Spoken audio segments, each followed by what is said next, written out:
WHR технологи гэж юу вэ?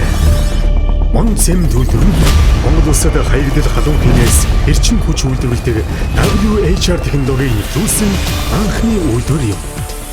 Ус үйлдвэрийн төслийг санаачлагчид байгаль орчин дээлтэй технологиг нэвтрүүлэхийг зорин ажилласан бөгөөд дэлхийд цемент үйлдвэрлэл болон технологиороо тэргүүлэгч Lafarge Holcim Group-тэй хамтран судалгаа хийсний үндсэндээ хаягдл халуун хийнээс 5000 кВт эрчим хүч үйлдвэрлэх WHR системийг эх орондоо анхудаа нэвтрүүлсэн юм. Үйлдвэрийн түүхийд болох шохойн чулуу болон занар бусад түүхийн эдийг 1450 хэм хүртэл халааж шатах процесс явуулж өндөр хэмтэй халуун хийг ялгаруулдаг. Харин WHR технологиг ашиглан байгаль орчинд хаягдах нүүрс хүчлийн хийн хэмжээг бууруулах боломжтой. SRC уурус гэж үйлдвэрийн цахилгаан эрчим хүчний дотоод хэрэгцээний 40% хүртэл хангах боломжтой эрчим хүчний их үүсвэр болдог. Эрчим хүчний хөндлөнгийн аудитын дүгнэлтээр Монд цемент үйлдвэр 2021 онд хүлэмжийн хим ялгарлыг 16976-ны 25 тонн хэмжээгээр бууруулан ажилласан нь WHR технологиг нэвтрүүлсний үр дүн юм. WHR систем хэрхэн ажилладаг вэ?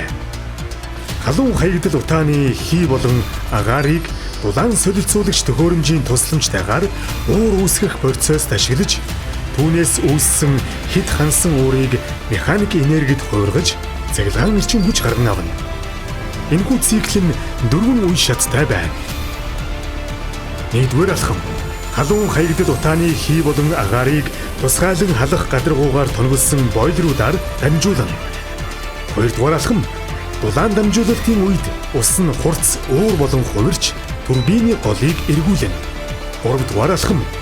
Турбин генератор. Уурын потенциал энергийг механик энергид шилжүүлж улмаар цахилгаан энерги үүсгэнэ. 30 тонн цаг уурыг 5 мегаватт цахилгаан эрчим хүч болгон хувиргах хүчин чадалтай турбин генератортай. Дөрөвдүгээр алхам. Турбинд орсон уур конденсатын бак болон агаарын хөргүүрээр дамжин ус болон хувирч дахин уурын их үүсвэрт нийлүүлэгдэнэ.